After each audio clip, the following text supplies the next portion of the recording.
हायवेवरून जाताना पोटात जोराची कळ आली, त्यामुळे गाडी फास्ट घेतली आणि त्यामुळं एक चक्क न्यायमूर्तींना 4 वेळा दंड झालेला आहे. आपण नॅशनल हायवेवरती जाताना बऱ्याच वेळा बघित असतो की सीसीटीव्ही कॅमेरा लावलेला असतात आणि आपण जर एखाद्या नियमाचं उल्लंघन केलं तर त्यावेळेला मात्र त्या सीसीटीव्ही मध्ये आपल्याला कॅप्चर केलं जातं, आपल्या मोबाईलवरती पावत्या येतात, डायरेक्ट आपल्याला दंड होतो. तसाच काहीसा दंड न्यायमूर्ती राहुल यांना सुद्धा झालेला आहे. तर तो कशामुळे झालेला आहे तेच आपण बघूया. तर जयपूर ते रणथंबोर पर्यंतचा त्यांचा प्रवास होता. तो प्रवास करताना त्यांच्या पोटात एक कळ आली. कळ आल्यानंतर त्यांनी शौचालय कुठं आहे का महामार्गावरती याचा तपास केला, मात्र त्यांना शौचालय कुठं दिसलं नाही. मग पुढे कुठेतरी असेल याच्या शोधात त्यांनी गाडी थोडी पळवली आणि अशी पळवली की त्यांना 4 वेळा तब्बल दंड झाला. 1 नाही 2 नाही 3 नाही, तब्बल 4 वेळा त्यांना दंड झाला. हा दंड झाला नंतरची जी काही कहाणी आहे ती त्यांनी नंतर कोर्टात सांगितली. त्यांनी त्यानंतर मात्र NHAI ला जोरदार असं फटकारलेलं आहे. कारण ही सुविधा देण्याचं काम हे NHAIचं आहे. म्हणजे तिथले जे काही नॅशनल हायवे जो बनलेला आहे त्या नॅशनल हायवेची जी अथॉरिटी असते त्यांचं ते काम आहे की तिथे शौचालय बांधलं पाहिजे. आता काय नियम आहे ते सुद्धा त्यांनी सांगितलं. त्यांनी परदेशातील एक उदाहरण सुद्धा सांगितलं की परदेशामध्ये जर नॅशनल हायवेवरून आपण चाललेला असो, हायवेवरून चाललेला असो आणि ते हायवे असेल तर तिथले हायवे कसे आहेत तर तिथं चहा कॉफीची सुविधा, रेस्टॉरंट चांगले आहेत, अधिकृत आहेत आणि त्यानंतर तिथं शौचालयाची सुविधा सुद्धा चांगली आहे, विश्रांती ग्रह सुद्धा तिथं चांगली आहेत आणि स्वच्छ आहेत. मग भारतात तुम्ही टोल नाका घेऊन तुम्ही पैसे घेऊन या सुविधा का देत नाही आणि हे देणं बंधनकारक आहे तरी सुद्धा तुम्ही का देत नाही असा प्रश्न त्यांनी विचारला आणि त्यावरती त्यांना फटकारलेलं सुद्धा आहे. नशीब म्हणतो मी सामान्य माणसांचं की न्यायमूर्ती राहुल त्या मार्गाने जात होते आणि जात असताना त्यांच्या पोटात कळ आली. त्यामुळे सामान्यांच्या समस्या तरी काय आहेत हे त्यांना समज आणि त्यामुळे त्यांनी NHAI ला फटकारलं. नॅशनल हायवेवरून जात असताना प्रत्येक 25 किलोमीटरवरती स्वच्छतागृह असलं पाहिजे आणि मित्रांनो ते स्वच्छ असलं पाहिजे, त्याची जबाबदारी ही त्यांचीच असते. आपल्या नॅशनल हायवेवरती खरंच 25 किलोमीटरची एक स्वच्छतागृह आहे का, असतील तरी ते स्वच्छ आहेत का, हा आता प्रश्न आहे. कारण न्यायमूर्तींना तरी तिथं स्वच्छतागृह सापडलेलं नाही, त्यामुळे ते फटकारू शकतात. सामान्य माणसांना म्हणजे न्यायमूर्ती काल या 2 दिवसात जे काही त्या महामार्गावरून जात होते आणि त्यांना ते दिसलं म्हणून त्यांनी त्या समस्या मांडल्या आणि त्या समस्यामुळे त्यांनी ते फटकारू शकले, कारण ते न्यायाधीश आहेत, न्यायमूर्ती आहेत.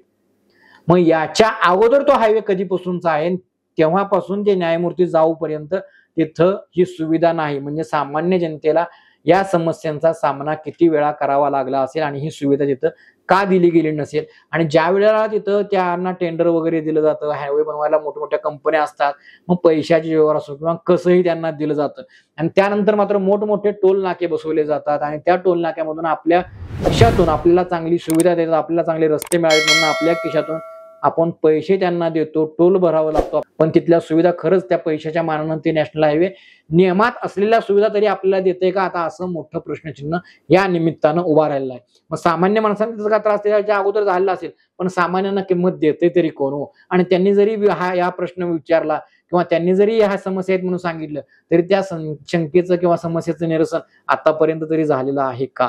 आणि त्यांना फटकारल्यामुळे त्यांना इथून पुढे तरी ती अक्कल येईल अशीच आपण अपेक्षा करूया.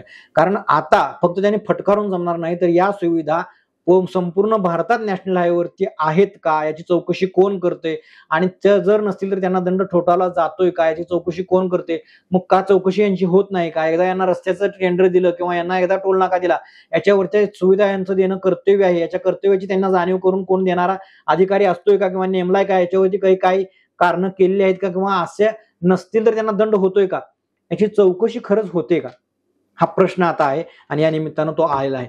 नशीब म्हणावं लागेल की राहुल साहेब जे आहेत ते जयपूर ते रणथंबोर इथपर्यंत चालले होते आणि त्यामुळे त्यांना त्यामुळे त्यांना जे काही पोटात कळ आली आणि त्यामुळे ते शौचालय शोधण्यासाठी म्हणून त्यांनी गाडीचं स्पीड वाढवलं. नशीब चांगलं त्यांचं की ते मुंबई ते गोवा या महामार्गावर प्रवासासाठी नव्हते आणि जर असतील तर त्यांना गाडीचं स्पीड मात्र वाढवता आलं नसतं. कारण तिथले खड्डे कसे आहेत हे आपण सर्वांनी पाहिलं आणि तिथला जो प्रश्न आहे तो किती वर्षापासूनचा प्रलंबित प्रश्न आहे. म्हणजे अशा हे समस्या आहेत ह्या सामान्य माणसांना रोज फेस करावे लागतात आणि हे मात्र नक्की होतंय की आपल्याला फाईन मात्र लगेच बसतो, आपल्या खिशातून पैसा मात्र घेतला जातो. टोल नाके बांधलेत, त्या टोल नाक्याच्या पुढं मागं पांढरे बगळे मात्र वेळोवेळी उभे असतात आणि ते असे वाटच बघत असतात मिशनी घेऊन, कधी एकदा येतोय, कधी एकदा आपल्याला तिकीट फाडायला मिळते, कधी एकदा बिल फाडायला मिळते आणि कधी एकदा ह्याला ह्याचं मुंड मुरगाळतोय. अशा परिस्थिती आपल्याला पाहायला मिळतात. पण सामान्य माणसासाठीच न्याय असतो, सामान्य माणसासाठी सगळे दंड असतात.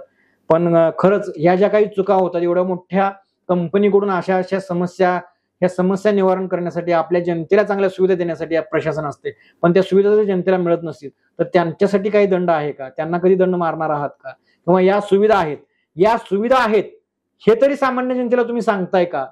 सामान्य जनतेला या सुविधा आहेत आणि अशा परिस्थितीत असल्या पाहिजेत हे सुद्धा माहित नाही. म्हणजे आम्ही कशाचे पैसे त्या टोल नाक्यावरती देतोय हे सुद्धा सामान्य जनतेला आतापर्यंत माहित नाही. या निमित्तानं ते माहित तरी झालं. म्हणजे बघा, आपण अंधाधुंद डोळे झाकून पैसे फक्त रस्त्याचे देतोय, पण त्या रस्त्यावरती असणाऱ्या सुविधा, जे काही नियम आहेत ते आपल्याला माहित नाही. खरं तर मी म्हणतो की शासनानं असं केलं पाहिजे की या मोठ्या मोठ्या ज्या कंपन्या आहेत यांनी सामान्य जनतेसाठी काय सुविधा आहेत याचा बोर्ड लावला पाहिजे, याचा चार्ट लावला पाहिजे. ही मोहीम इथून पुढे राबवली पाहिजे.